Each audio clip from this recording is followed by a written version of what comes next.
Happy Republic Day to all, to everyone here in Nepal.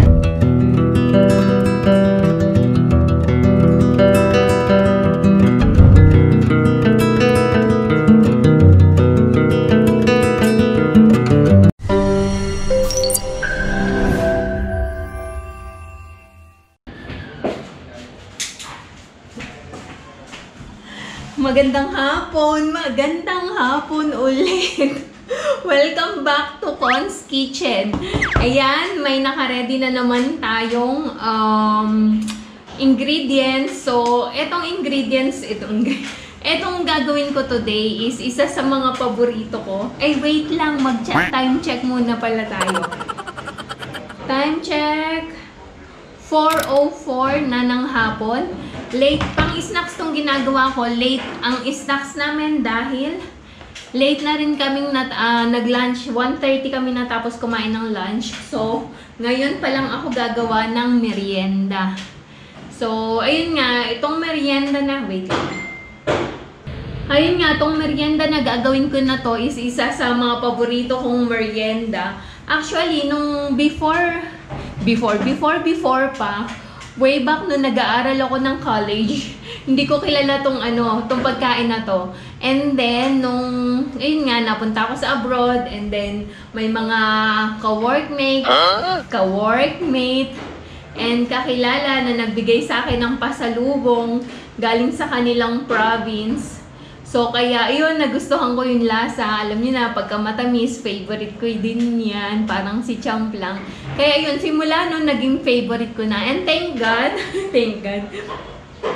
and thankfully, ay available naman siya sa UAE. Kaya lang sobrang mahal. So, ngayon, i-try natin gawin. Kasi kanina, sinendan ako ng video ni sis, ni Inday Neneng, ni sis Hira eto kung paano nga gawin. Kasi alam niya na mahilig akong magawa ng mga homemade foods. Kaya sinendan niya ako kanina. So, ayun, sabi ko, ay sige, bakit hindi ko try gawin? First time kong gagawin to, and favorite ko pa. So, ipapatikim ko kay Champ. Si Santos, wala.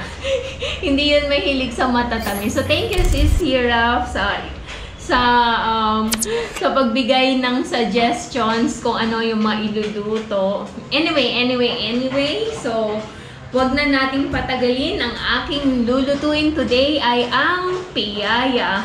So para lang din siyang hopya. Nung may nakita akong two types siya ng dough. Yung unang dough na nakita ko is para siyang hopya nga na may first and second dough.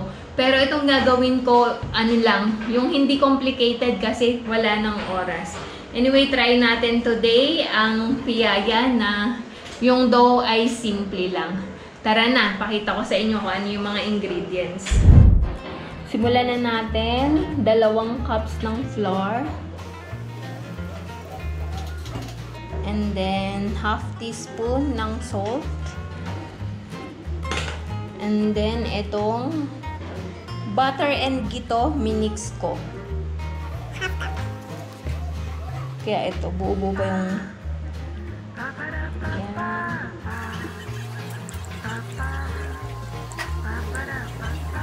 Okay.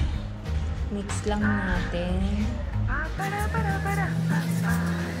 Kamayin ko na. Mas maganda kasi siya pag kinakamay talaga.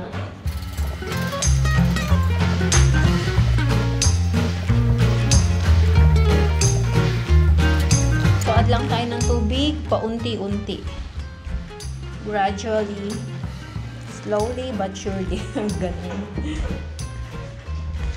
Hanggang sa maging dough na siya. Ito hindi naman daw kailangan ng dibdibang masahan. Okay na yung basta mag-incorporate lang yung ingredients. Excited na ako! Favorite ko talaga to. Kahit wala nito sa Bataan. Nung first time matikman, naging favorite na.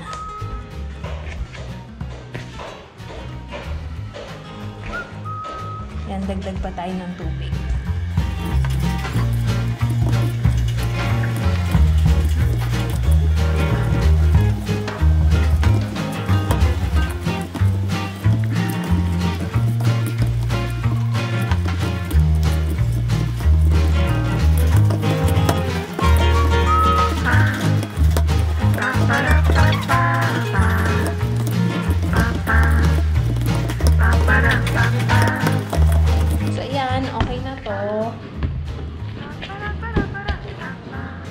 i-rest lang natin ng mga 30 minutes.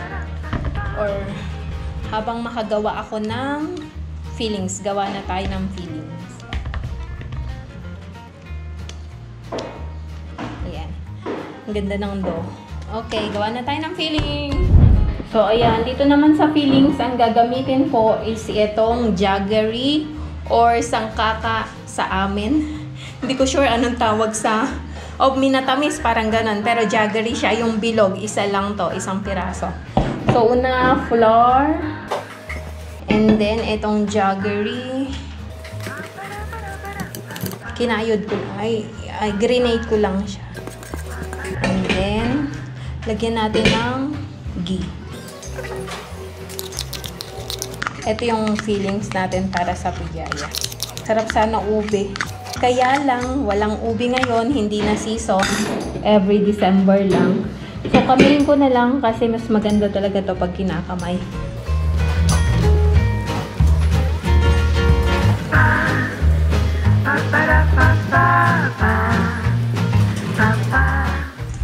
Tapos, lagyan natin ng paunti-unting tubig.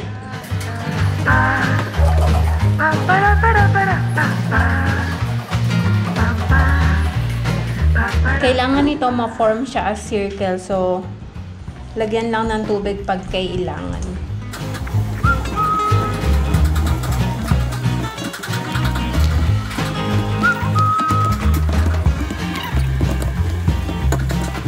Parang medyo lumagkit. So, dadagdagan ko ng konting flour.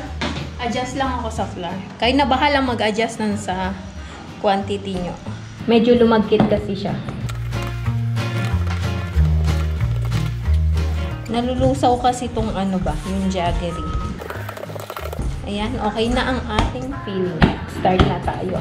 Ayan, ito na ang ating fillings. Okay, start na tayo. Tansyahan na lang to. Tansyahang quantity. So, hindi ko alam kung ilan magagawa. Bilog lang natin. Tapos, ito, kuha tayo nitong circle lang natin. Tapos, lagay dito sa loob. Parang malaki. Liitihan ko next time. Baka hindi magkasya ang aking fillings. Tapos, magpainit na pala ako ng kawali. Wala akong sesame seed, so wag na. Wag ko nang lagyan. Wala, nabukas. Okay, sana parang totoong-totoo kung may sesame seeds. Depende kung gaano nyo kakapal. Gaano kakapal ang gusto nyo. Gaano nyo kakapal. Ano ba yun? Gaano kakapal and gaano kalaki. So, ako, okay na sa akin yung ganito. Ayan. Hindi pa mainit ang ating kawali. So, liitan ko ng konti. Adjust ako sa size. Para marami. Hindi na pala kailangan ng flour. Kasi madikit na siya. Ay, hindi man siya madikit. Tapos ito, adjust din ako dito. Konti lang. Maliit lang. Ayan. Bilog ulit. Bilugin para maganda ang bilog. Maganda ang shape.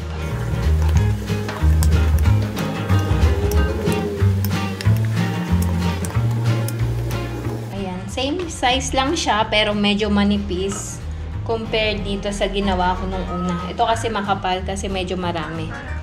So, luto na natin. Kasya ba yung dalawa? Tingin ko kasya yung dalawa.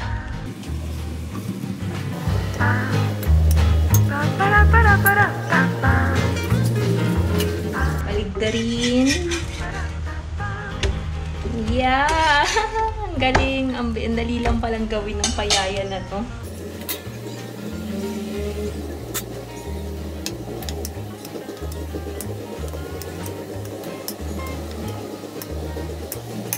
Medyo makapal, so ninipisan ko ng onte.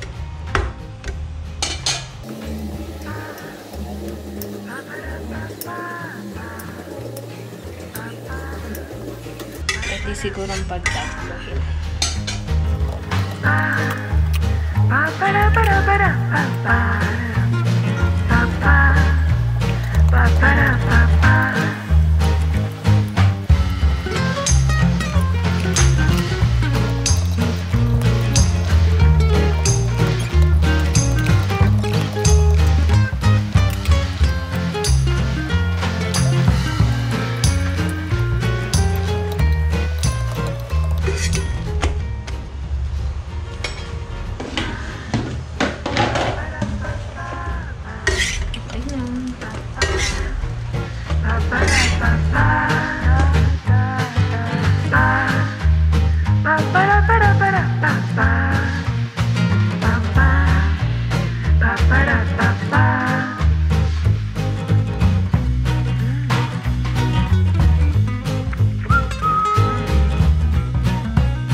Ayan na ang ating finished products. Piyaya. So, sa 2 cups ng flour, 12 yung nagawa ko.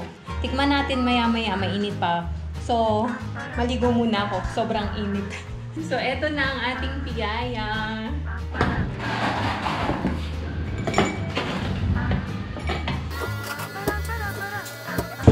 This is all for me. What is inside this? What is inside that?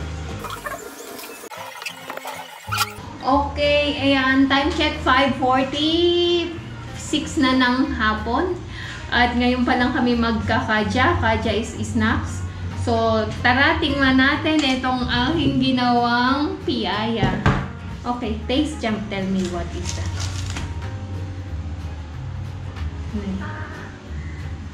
Hiwain natin. Wow, look at that. Sarap. How is it? Not bad. Sarap. Kain tayo. Piyaya ha. Sarap. Not bad, and then later on he will finish all again. Last time, alam niyo yung alu chop, sabi niya not bad daw. Tapos siya yung umubos lahat. Tapos nag-request pa. Ang sarap. Ang dali lang palang gawin ito. Piyaya talaga yung lasa niya, promise. Namiss ko ang piyaya. Sarap.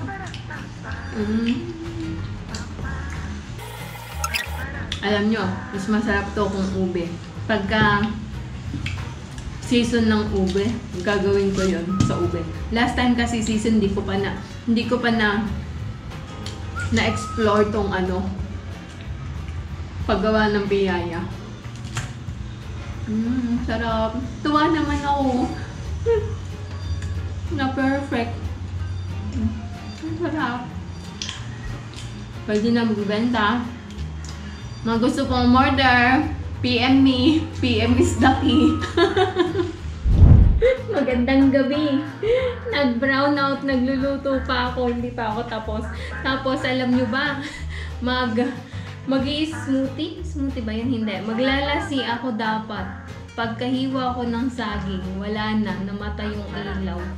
Hindi na ako nakapaglasi. Ang init pa naman, ang humid ngayon, walang ulan. Sobrang humid. Alam mo yung kapapaligo mo pa lang, tapos init na init ka na. Tapos nag-brown out pa. Nadadalas yung brown out dito sa amin ngayon.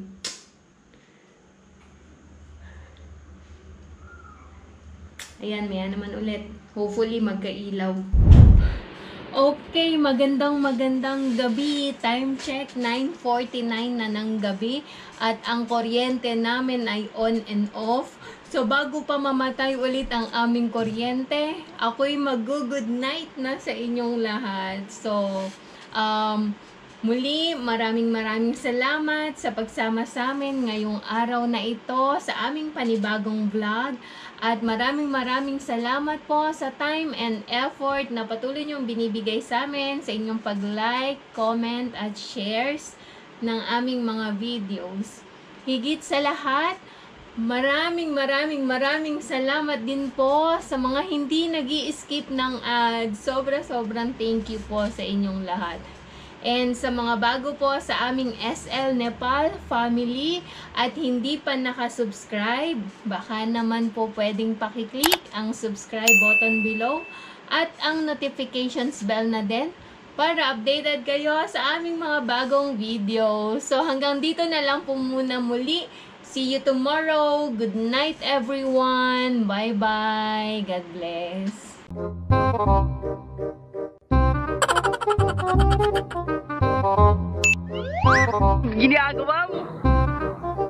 If you like this video, please consider subscribing to our YouTube channel, SL Nepal.